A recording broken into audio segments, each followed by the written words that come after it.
लोदी को स्वभाव से काफी गुस्सैल बताया जाता है। उसने गुस्से में आकर जौनपुर में शर्की शासकों द्वारा बनवाई गई एक मस्जिद तक को तोड़ने का आदेश दे दिया था। उसने एक ब्राह्मण को केवल इसलिए सूली पर लटका दिया था क्योंकि उसका कहना था कि हिंदू मुस्लिम बराबर हैं। चलिए आज जानते हैं सुल्तान रहे सिकंदर लोदी के दिलचस्प किस्से। दिल्ली की सल्तनत का सुल्तान सिकंदर लोदी की मां सुनार हिंदू थी, फिर भी वो धार्मिक रूप से असहिष्णु था।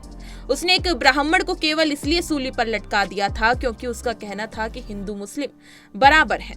बदलौल लोदी के पुत्र निजाम खान ने सुल्तान सिकंदर शाह की उपाधि के साथ 17 जुलाई 1489 को अपने पिता का उत्तराधिकार संभाला था। सिंहासन पर बैठने के साथ ही उसने अपने विरोधियों चाचा आलम खां और ईसा खां, भतीजे आजम हुमायूं और ज्वालरा के सरदार तातार खां को युद्ध में हराकर अपना प्रभुत्व स्थापित किया। उसने जौनपुर को हथियाने के लिए अपने ही बड़े भाई बारबक शाह के खिलाफ अभियान चलाया और उसे सफलता भी मिली।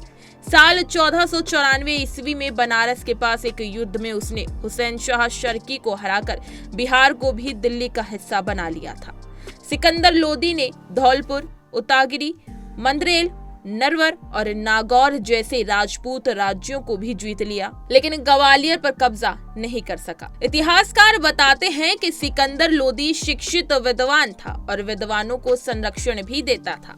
उसके दरबार में अरब सहित कई देशों से अलग अलग जातियों के विद्वान आते थे, जिन्हें वो अनुदान भी देता था। उसने संस्कृत के कई ग्रंथों का फारसी में अनुवाद भी कराया। खुद गुलरुखी उपनाम से कविताओं को रचना करता था और संगीत का एक ग्रंथ लज्जते सिकंदर शाही भी लिखा।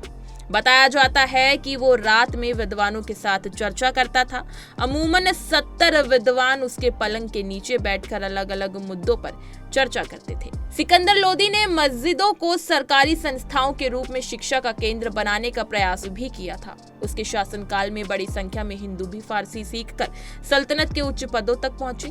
इसके बावजूद वो धार्मिक रूप से सहिष्णु नहीं था। बताया जाता है कि सिकंदर लोदी ने मंदिरों को तोड़कर मस्जिदें बनवाई। एक इतिहासकार ने तो यहाँ तक लिख डाला कि दिल्ली के इस सुल्तान ने नागरकोट में स्थित ज्वालामुखी मंदिर की मूर्ति को तोड़कर उसने टुकड़े कसाईयों में बांट दिए थे, जिनसे वो मांस तौल सके। यही नहीं, उसने हिंदुओं पर फिर से जजिया कर लिया। एक ब्राह्मण ने हिंदू मुसलमान दोनों को समान रूप से पवित्र बताया तो उसे फांसी पर लटका दिया था।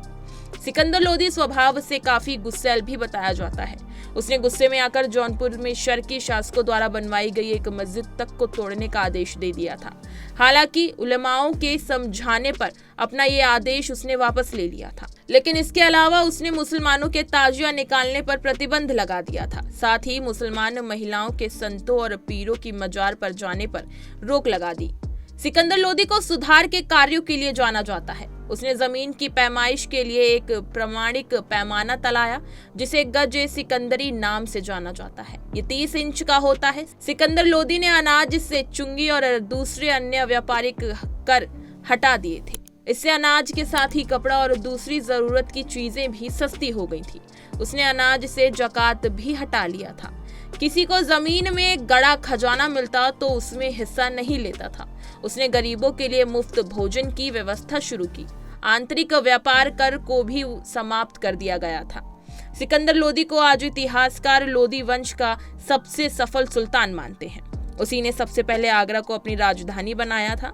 हालांकि गले की बीमारी के कारण उसकी मौत हो गई। इसी तरह की तमाम खबरें और अन्य अपडेट्स के लिए बने रहिए हमारे साथ और देखते रहिए punjabkesari.com।